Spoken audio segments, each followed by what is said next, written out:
नमस्कार। राउत जी, सुप्रिया जी, आप सबका यहाँ मैं स्वागत करता हूँ। नमस्कार। We represent on this table the entire opposition that fought the last election in Maharashtra. And we want to bring to the notice of the people of India some information that we have found about the Maharashtra election. We've studied in detail the voter lists, the voting patterns, and we've had a team who is working on this now for some time. And there are many irregularities that we have found. I want to place on the table a few things that I think it is important for the country, especially the young people who defend democracy, believe in democracy, to see and understand. So I'd like to start, well, that's Ambedkar ji, who helped build the constitution of our country, and he says the electoral roll is a most fundamental thing in a democracy. It was of the utmost importance that elections should be freed from any kind of interference. The election machinery should be outside the control of the executive government. Now, this is really the question here. I'd like to give a little bit of a background. Election commissioners were chosen by a committee which included the Chief Justice, Leader of Opposition, Prime Minister. That was changed. It was changed by the government, by the Prime Minister. The Chief Justice was removed from that committee, and a BJP person was added to that committee. That's the first step. Second step, immediately before the Lok Sabha elections, Election Commissioner was removed. 2 new election commissioners were put in place. But this press conference is specifically about Maharashtra, and I'd like to give you some details about what we have found about the Maharashtra elections. And these are, of course, some questions to the Election Commission. Question number 1. In 5 years, between Vidhan Sabha 2019 and Lok Sabha 2024, 32 lakh voters were added on the electoral rolls of Maharashtra. However, in a period of 5 months between Lok Sabha 2024, which these parties won, and Vidhan Sabha 2024, 39 lakh new voters were added in Maharashtra. Now the question is, why are more voters being added in 5 months after the Lok Sabha election than are being added in 5 years prior? Who are these 39 lakh people? To give an idea of what happened here, that is the equivalent of an Indian state. The state of Himachal Pradesh has an equivalent number of voters. That the voting population of Himachal Pradesh was added to the voting list of Maharashtra after Lok Sabha elections. Second point, very interesting point. Why were there more registered voters in Maharashtra than the entire voting population of Maharashtra? According to the government, the population of Maharashtra is 9.54 crores. According to the Election Commission, there are more voters in Maharashtra than there are people in Maharashtra.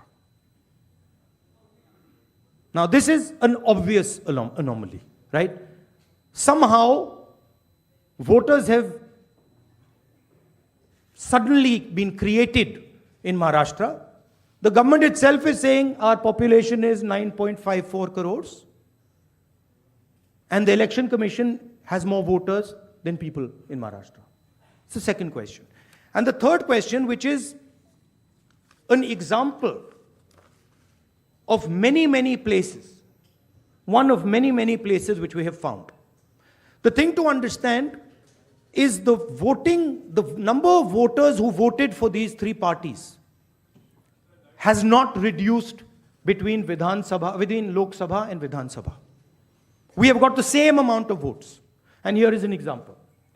So the Congress vote in Lok Sabha 2024 is 1.36 lakh votes. In Vidhan Sabha, we get 1.34 lakhs, very close. 35,000 new voters are added. And BJP in Lok Sabha gets 1.9 lakh votes. And then in Vidhan Sabha, they get 1.75 lakh votes. And most of those voters that provided the BJP with their victory come from those 35,000 new voters who have been added. And this is not the case in only one constituency. It is the case in multiple constituencies. It is the case in Shiv Sena constituencies, Congress constituencies, NCP constituencies. Now, these are fundamental questions. And we have been saying to the Election Commission that we are finding anomalies. We need the voter list, names, addresses of the voters of Maharashtra. We need, yes, with photographs. We need the voter list of the Lok Sabha election. We need the voter list of the Vidhan Sabha election. Because we want to understand exactly who these new additional voters are. There is another factor in this, which we have also found, which we want to understand. There are many, many, many voters that have been deleted. Voters who are in one booth who have been transferred to another booth. Most of these voters come from Dalit communities, tribal communities, minority communities. Right? So we want to understand this. And we have made repeated requests to the Election Commission. They have not answered us. The leader of the opposition has said this in Parliament House. The Election Commission has not responded. Now, the only reason they would not respond is that there is something wrong with what they have done. I am not making any accusations. I am presenting data here clearly. And I am asking the Election Commission again. The three major opposition parties of Maharashtra are asking you for the voter list of Lok Sabha and the voter list of Vidhan Sabha elections. It is your duty to provide transparency in the election. It is not our responsibility to provide transparency in the election. So it is important that now, after repeated requests from the entire opposition here, that the Election Commission hands over the voter list so we can take our investigation to its logical conclusion. I'd like to just say this in Hindi as well. Sorry. Parliament house में मैंने अपने भाषण में कहा कि महाराष्ट्र के चुनाव में हमारी एनालिसिस के बाद वोटर लिस्ट पे कोई सवाल उठे हैं. मैं आज हिंदुस्तान के युवाओं को यह डेटा दिखाना चाहता हूं. सबसे पहला सवाल, 5 साल में जितने वोटर लिस्ट में ऐड किए गए थे, उससे ज्यादा वोटर महाराष्ट्र में 5 महीनों में ऐड हुए हैं. 32 लाख वोटर्स विधानसभा 2019 एंड 2024 के बीच में. 39 लाख वोटर्स, मतलब हिमाचल का जो पॉपुलेशन है वो ऐड कर दिया लोकसभा 2024 एंड विधानसभा 2024 के बीच में. यह पहला सवाल है. ये जो एडिशनल वोटर्स ऐड किए हैं, ये हैं कौन, ये कहां थे और ये कहां से आए? पहला सवाल।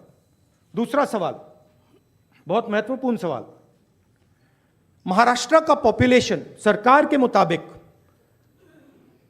महाराष्ट्र का अडल्ट पॉपुलेशन सरकार के मुताबिक 9.54 करोड़। महाराष्ट्र का adult population 9.54 crore. Election commission के मुताबिक महाराष्ट्र में 9.7 वोटर्स, 9.7 करोड़ वोटर्स हैं। इसका मतलब इलेक्शन कमीशन कह रहा है, देश की जनता को कह रहा है, देश के युवाओं को कह रहा है कि महाराष्ट्र में एडल्ट पॉपुलेशन से ज्यादा वोटर्स हैं। यह कैसे हो सकता है? तीसरा सवाल, यह एक उदाहरण है, कामठी विधानसभा।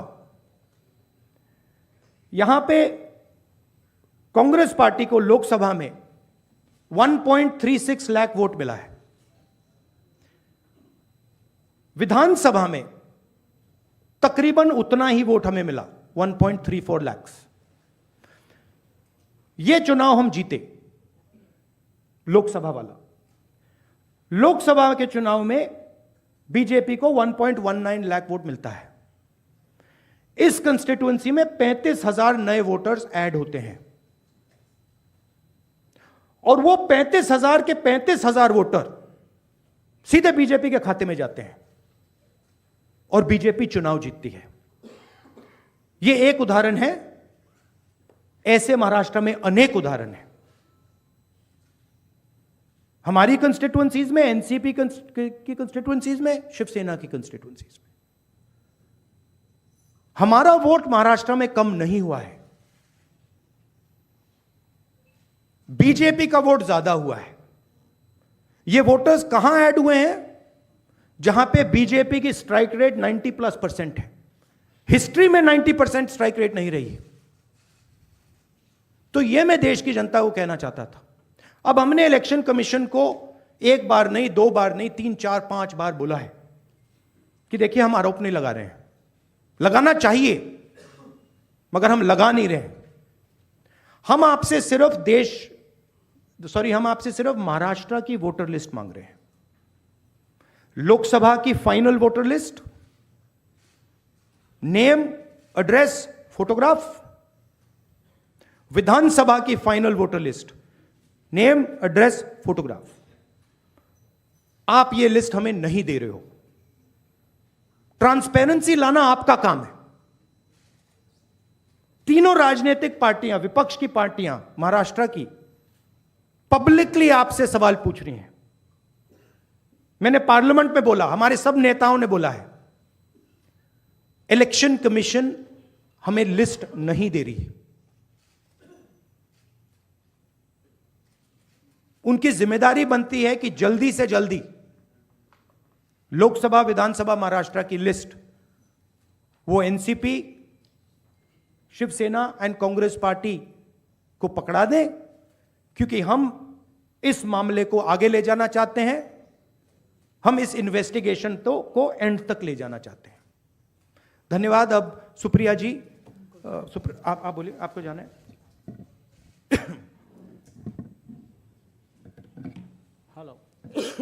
हेलो,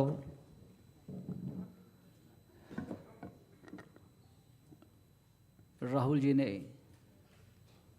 देश के सामने बहुत ही महत्वपूर्ण प्रश्न रखे हैं। अगर इस देश का चुनाव आयोग जिंदा है, उनका ज़मीर मरा नहीं है, तो जो प्रश्न राहुल जी ने चुनाव आयोग को पूछे हैं, उनका जवाब चुनाव आयोग ने देना चाहिए। लेकिन चुनाव आयोग उसके जवाब नहीं देगा, क्योंकि चुनाव आयोग भी जो सरकार बनी है वो सरकार की गुलामी कर रहे हैं। हमने बार बार महाराष्ट्र का चुनाव आयोग हो, दिल्ली का चुनाव आयोग हो, बार बार हमने वहाँ जाकर हमारा सर फोड़ दिया है, लेकिन वो मरा है। दूसरी बात, ये जो 39 लाख वोट कहाँ से आए और कहाँ जाएंगे अब ये 39 लाख वोट बिहार में जाएंगे। अब वो फ्लोटिंग वोट्स है, वही नाम रहेंगे, वही आधार कार्ड रहेगा, सब कुछ यही है। वो वोटर्स घूमते रहते हैं, थोड़े दिल्ली में आए हैं, महाराष्ट्र पैटर्न वहाँ भी हमने देखा, कल हम दिन भर थे 2 दिन यहाँ। अब ये 39 लाख वोट जाएंगे बिहार में, फिर बिहार से जाएंगे यूपी में। ये एक नया पैटर्न यहाँ बन गया है और यही पैटर्न से ये लोग चुनाव लड़ते भी हैं और जीतते भी हैं। इसलिए आज जो सवाल हमने राहुल जी के नेतृत्व में खड़े किया है, देश के लिए बहुत गंभीर है।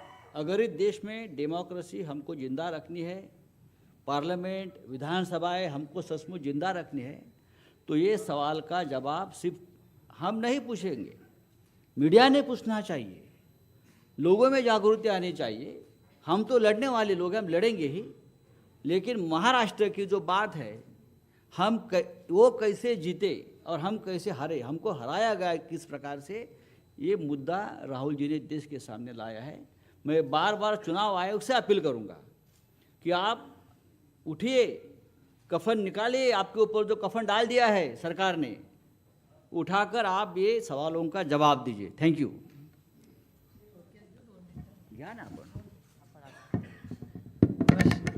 नमस्कार, मैं बड़ी संक्षेप से 2-3 अलग मुद्दे कहना चाहती हूँ। राहुल जी और संजय जी ने कहा, उसके बाद 2 चीज़ें मायने रखती है। एक तो मेरे जो सांसद में धैर्यशील मोहिते जी जो यहाँ आए हुए हैं, वो माड़ा लोकसभा से चुन के आए।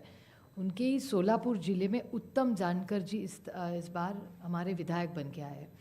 उत्तम जानकर जी सोलापुर डिस्ट्रिक्ट से चुन के आए। उनका कहना है कि उनको वोटिंग जो हुआ है, मरकटवाड़ी, आप सब ने बहुत उस पर टीवी पे भी कवरेज दिया था, उसमें उनका मानना है कि वो चुन के आए हैं, लेकिन उनको जो वोट पड़ने चाहिए वो नहीं मिले हैं, तो वो फिर से जीते हैं, फिर भी री इलेक्शन चाहते हैं और कह रहे हैं कि बैलेट पे लिया जाए। उन्होंने उनके गांव में, उन्हें पूरे निर्वाचन क्षेत्र में सब मान भी गए, लेकिन वहाँ पुलिस भेजी गई और पूरा प्रोसीजर रुकवाया गया। तो वो इतना, हमारी सब मांग है वहाँ की, उत्तम जानकर जी और धैर्यशील मोहिते जी उनके एरिया में, कि बैलेट पे फिर से वोटिंग लाया जाए, मशीनें बंद की जाए। कि बहुत सारी ऐसी चीज़ें हैं, जब राज ठाकरे जी भी बोले हैं कि उनका जो एक कैंडिडेट था उसको खुद का भी वोट नहीं मिला है, ऐसा हो चुका है। ये सब डेटा आपके सबके सामने है। और दूसरी बड़ी बात, मैं इलेक्शन कमीशन वैसे तो बड़ी महत्वपूर्ण जगह है, लेकिन मैं बड़ी विनम्रता से कहना चाहती हूँ, हम और सेना बहुत वहाँ लड़े हैं। जिस तरह से हमारी पार्टी तोड़ी गई, जिस तरह से हमारे विधायक, हमारे एमपी, सांसद तोड़ा गया, पार्टी तोड़ी गई, हमारी लड़ाई आज भी शिवसेना की और एनसीपी की आज भी सुप्रीम कोर्ट में चल रही है। लेकिन और एक छोटी चीज़ उन्होंने की कि हमें जो सिंबल दिया गया और दूसरा सिंबल तुतारी वाजवणारा माणूस और तुतारी मराठी में, वो एक ही शब्द तुतारी तुतारी उन्होंने किया। और इसी सरकार के एक बड़े मंत्री है आज सरकार में, उन्होंने कहा था, जो आप सब ने मराठी चैनल्स ने दिखाया था, कि सातारा की सीट एनसीपी हार गई क्योंकि ये ट्रम्पेट और तुतारी थी, नहीं तो बीजेपी का वो सांसद हार जाता। ये सिर्फ मैं नहीं कह रही हूँ, इस सरकार के एक बड़े नेता कह रहे, जो मराठी चैनलों ने दिखाया, आज सरकार में है महाराष्ट्र में। और हम सब ने जब विधानसभा में मांग की कि आप तुतारी हटा दीजिए, बड़ा कन्फ्यूजन हो रहा है, हमारी 11 सीटें ऐसी है, इस कन्फ्यूजन में हम हार गए। तो हमारी विनती थी कि आप ये तुतारी हटाइए, तो बोले तुतारी हम ये सिंबल नहीं, हमने डेटा दिखाया कि कन्फ्यूजन हो रहा है ये सिंबल के कन्फ्यूजन में, फिर उन्होंने ट्रम्पेट नाम बदल लिया, लेकिन तुतारी वो रखी वैसी। क्योंकि जब बाहर वो जाता था, वो देख रहा था तुतारी वाजवणारा माणूस तुतारी, हम उस तरह, उसी कारण हम सातारा की सीट हारे। और ये भी सत्ता पक्ष मान रहा है, रिकॉर्ड पे उन्होंने कहा है। तो ये कैसे चलेगा? ये वोटर्स लिस्ट है, ये मल्टी फैक्टर अटैक है। ये सिंबल का इशू है, फिर पार्टियां तोड़ने का इशू है, ये वोटर्स लिस्ट का इशू है, और कभी कभी मशीन, लोग नाराज़ होते हैं जब हम मशीन के बारे में कहते हैं, लेकिन बहुत सारे ऐसे लोग हम सबको मिलने आते हैं। तो ये मल्टी प्रोंग अटैक हो रहा है, और अगर एक सशक्त लोकतंत्र रखना हो तो फेयर इलेक्शन तो होना ही है। हारने का कोई दुख नहीं है, जीते हारे जनता तय करती है। हम तो जीत के आए दोनों, धैर्यशील जी आए, बट बड़ी विनम्रता से हम कहना चाहते हैं कि इलेक्शन कमीशन ये फेयर होना चाहिए, इतनी हमारी मांग है। और जो हमें जो लोटस लिस्ट, फोटो सब मांग रहे, बस हमें दे दे। बाकी हम लोग क्या मांग रहे हैं? एक सशक्त लोकतंत्र में इलेक्शन कमीशन का रोल बहुत जिम्मेदारी का होता है। जिस संविधान के बारे में हम लड़ रहे हैं, राहुल जी बड़ी ताकत से उसके लिए लड़ रहे हैं। आप देख रहे हैं पार्लियामेंट में क्या हो रहा है। तो वो संविधान बचाना हो, देश बचाना हो, एक सशक्त लोकतंत्र के लिए महात्मा गांधी ने इतना बड़ा योगदान दिया, जवाहरलाल नेहरू ने देश को इतनी दिशा दी, इन सब के मान सम्मान, उनका जो उन्होंने मेहनत करके हम सबको ये हक दिया है, वो पूरा फेयर होना ही चाहिए। और हमारी लड़ाई नहीं है, हम सिर्फ पारदर्शकता चाहते, बाकी हमारी कुछ मांग नहीं। धन्यवाद सुप्रिया जी। अब मैं, क्योंकि तीनों को जाना है तो कम सवाल लेंगे। एएनआई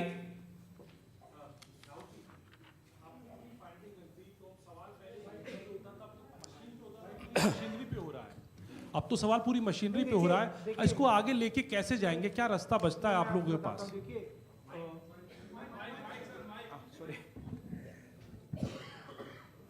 देखिए, दो चीजों के बीच में हमें फर्क क्लैरिटी से रखना है। एक है स्पेक्यूलेशन। स्पेक्यूलेशन कोई कह सकता है कि भैया मशीन में कोई प्रॉब्लम है, कोई दूसरी बातें कह सकती हैं, और दूसरा है फैक्ट। मैंने यहां स्पेक्यूलेशन नहीं रखा है, मैंने यहां फैक्ट रखा है। फैक्ट नंबर 1, हिमाचल जितने वोटर्स ऐड हुए हैं, कंस्टिट्युएंसीज में जहां ऐड हुए हैं वहां हमारा वोट एक है, बीजेपी का वोट बड़ा है। ऐड बीजेपी के कंस्टिट्युएंसीज में बीजेपी को, जहां बीजेपी जीती है वहां ऐड हुए हैं। और फाइनल फैक्ट, महाराष्ट्र से पॉपुलेशन से ज्यादा इलेक्शन कमीशन कह रहा है कि वोटर्स है। These are not speculations, these are facts, and this is not our data, this is election commission data, these are election commission numbers. अब हम कह रहे हैं कि अनोमली तो फैक्चुअल अनोमली है, और अगर आप चाहेंगे मैं आपको लिस्ट दे दूंगा और कंस्टिट्युएंसीज जहां ये हो रहा है, जहां क्लियरली वोट ऐड हुए, हमारे अलायंस की वही वोट है, एडिशनल वोट से बीजेपी जीत रही है। 90+% strike rate. What is the exact strike rate? 90% strike rate. Okay? These are facts. Now, Election Commission is the final authority. We are asking them. You are not going to be able to explain to us how there are more voters in Maharashtra than the population of Maharashtra. You cannot explain it. So what you need to do is you need to give us now the voter lists so we can explain it. And I'm sure if they give us the voter list, we will have another press conference here where the answers to these questions will be available to you. And so that is why we are asking the Election Commission again and again. Our party has asked, their party has asked, multiple people have asked. Informally we have asked, formally we have asked. Every time the Election Commission says to us, nothing happens. And my concern is the strategy is to delay and destroy. Right? So the answer is Election Commission needs to give us this data. We are the opposition. And they need to give us this data as soon as possible. Next step, frankly, what can it be? The next step is we go to the judicial system. Right? Also, we don't actually understand the main issue here. This is actually a small piece of the puzzle. The big piece of the puzzle is voter deletion. We don't know how many voters have been deleted where. We know how many have been added, but we don't know how many have been deleted. We suspect the number of deleted voters is bigger than the number of added voters. We suspect. So, sir PTI mike दीजिए अरे give the mike So you are saying that despite raising this with the EC time and again, they are not responding. So do you think that also another way would be to go to the people and start a people's movement, or also could you approach the president about this? I mean, I just mentioned, I think the next step of this is going to be go to the judiciary. But look, it's surprising to me that the Election Commission is not ready to give us the voter list. It should be surprising to you, right? There should be no reason for them not to give us the voter list. To me, the only reason possible for them not immediately giving us the voter lists of both these elections is that there's something wrong, and they know it, right? Sanjay Mishra ji Rahul ji, आपने और संजय जी ने कहा कि voter list election commission दे नहीं रहा है, और जिस तरह का उनका रवैया है शायद आपको मिले भी नहीं। क्या आप लोगों के पास जो लोकसभा चुनाव के दौरान वोटर लिस्ट मिली थी पार्टियों को, और विधानसभा चुनाव के दौरान जो पार्टियों को लिस्ट मिली थी, उस लिस्ट के आधार पर कहीं कोई कंक्लूजन पर आप पहुंच सकते हैं? हमें सेंट्रलाइज्ड लिस्ट नहीं मिलती है, हमें बिल्कुल डिसेंट्रलाइज्ड लिस्ट मिलती है। तो हमें सेंट्रलाइज्ड एक लिस्ट चाहिए और हमें फाइनल लिस्ट चाहिए जिस लिस्ट पे वोटिंग हुई है लोकसभा और विधानसभा की। बड़ा सिंपल सा है, 15 सेकंड में भी ये इलेक्शन कमीशन हमें ये दे सकती है, बट नहीं दे रही है। मौसमी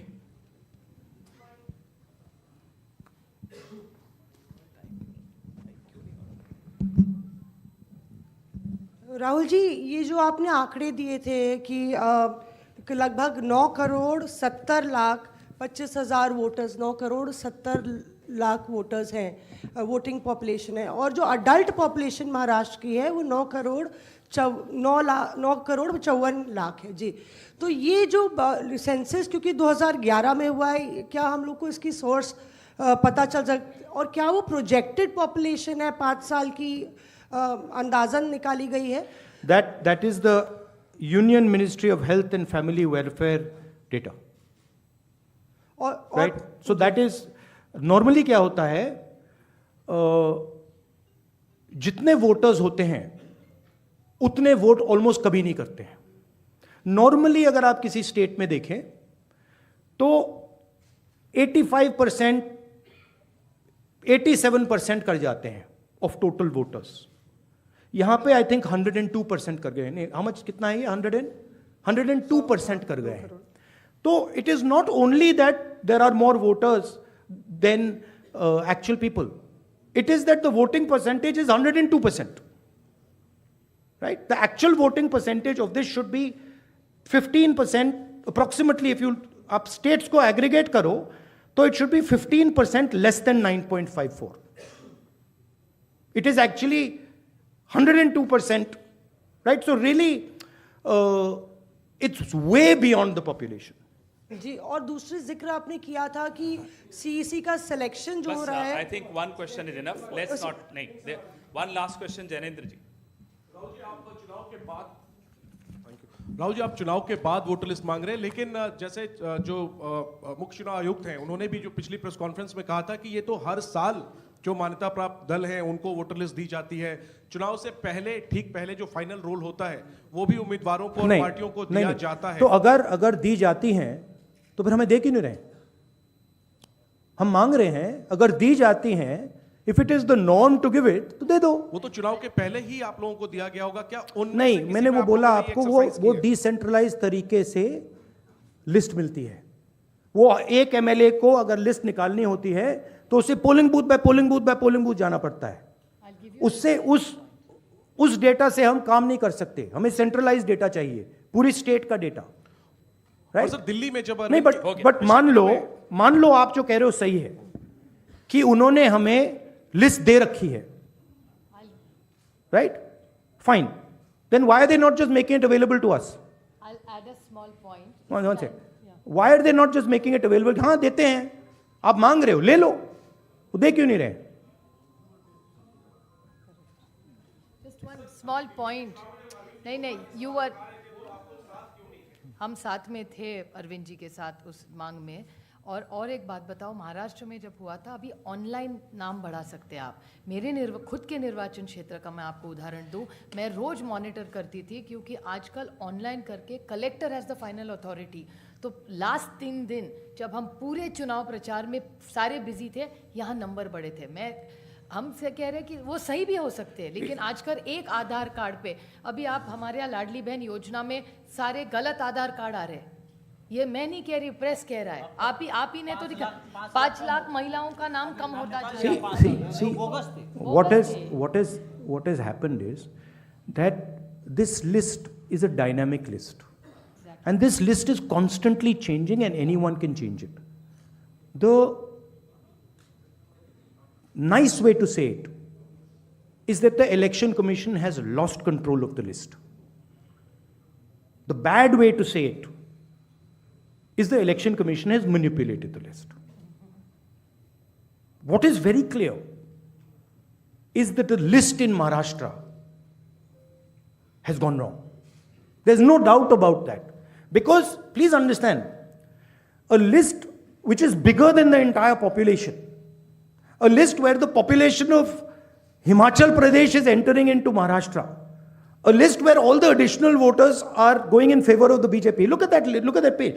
All of them have gone to the BJP. It's not that 50% have gone, 60% have gone. It's the same. 35,000, 40,000. All have gone.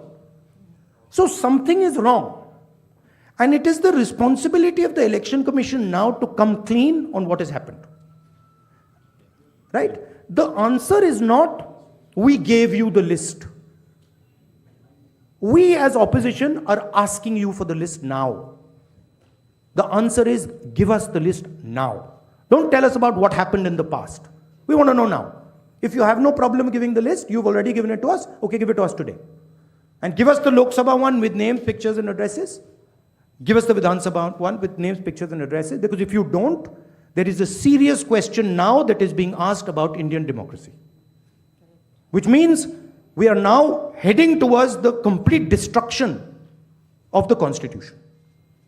And we are in the business of protecting the Constitution. That is why I have put this here. And that is why I put Ambedkar ji. Ambedkar ji की photo मैंने यहाँ इसलिए लगाई है क्योंकि ऊपर लिखा है electoral roll is the most fundamental thing in a democracy. Election commission उसकी रक्षा नहीं कर रही है। हम मांग रहे हैं ये फंडामेंटल चीज जो अंबेडकर जी ने कहा है ये हमें दीजिए, वो करेंगे नहीं देंगे आपको। That is the issue here. Thank you very much. Thank you जी। सर एक क्वेश्चन